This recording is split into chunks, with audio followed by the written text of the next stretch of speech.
எல்லாரும் சமம் என்றாகும் நாளாங்க. ஸோ இறுதி கட்டம் என்று ஒன்று எல்லோரும் சமமாகும் நாள் என்று ஒன்று. இப்போ நான் படித்த இண்டெக்ஸ் பூரா இது உள்ள விரிவாக இருக்குது, ரொம்ப விளக்கமாக இருக்குது. அவ்வளோத்தையும் நம்ம பார்க்க வேண்டாம். நாஸ்டாமஸ் யார் அப்படி பார்த்துடுவோம். நாஸ்டாமஸ் த சென்ச்சுரிஸ் அப்படி சொல்லிட்டு அது ஒரு புத்தகங்க, அது ஒரு செயல் புத்தகம். அது ஒரு 996 செயல்களோ என்னமோ இருக்குது, சரியாக தெரியல. நான் நிறைய தடவை படிச்சிருக்கேன், பட் இருந்தாலும் எனக்கு கரெக்டாக சொல்ல தெரியல.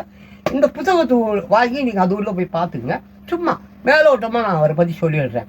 ஸோ தி சென்ச்சுரிஸ் அப்படி என்ற ஒரு நூல் உலகில் பைபிளுக்கு அடுத்தபடி அதிகம் விற்பனை ஆன ஒரு நூல். அது நம்ம உலகத்தில் பைபிளுக்கு அப்புறமா அதிகமாக விற்ற ஒரு நூல் எதுனாக்க இந்த சென்ச்சுரிஸ் அப்படின்ற புத்தகம். இந்த புத்தகம் இல்லை, சென்ச்சுரிஸ்.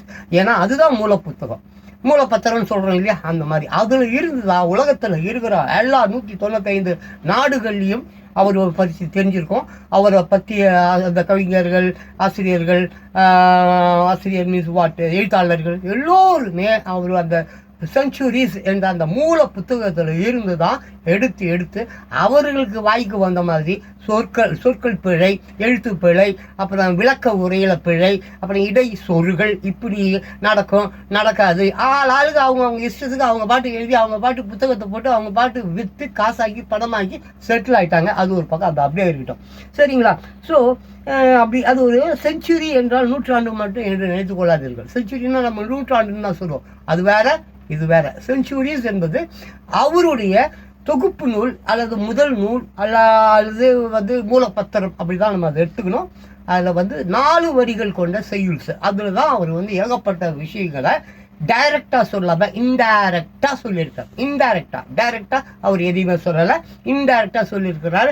அந்த இன்டைரக்டாக சொன்னதை நம்ம மக்கள் கண்ணாமூனான்னு புரிஞ்சுக்கிறான். என்னங்க அதில் ஏதோ சொல்லியிருக்குது, அது போய் இது கூட மேட்ச் பண்ணுறாங்களே, என்னங்க அவர் எதையோ எழுதி வச்சிருக்காரு, அதை போய் இந்த சம்பவத்துக்கு கூட மேட்ச் பண்ணுறாங்களே, இப்படி ஆளுக்கு சம்மந்தம் இல்லாமல் மேட்ச் பண்ணியும் மேட்ச் பண்ணாமலும் இப்படி அது போய் நிறுது. அது நம்ம சொல்லறதுக்கு முடியாது, ஏன்னா நம்ம ஆசிரியர் இல்லையே. நம்ம ஒரு ஆசிரியர் எழுதின புத்தகத்துல இருந்து நம்ம எடுத்து பேசுகிறோம், அவ்வளோதான். அவர் சொன்னது நடக்கலை, அதை நான் ஒன்றும் நேரில் போய் பார்க்கல. ஸோ இதுதான் விஷயம்.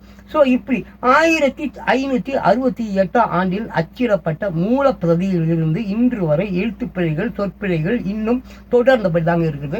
எப்போ பார்த்தீங்கன்னாக்க இது 1568 இந்த செஞ்சுரி.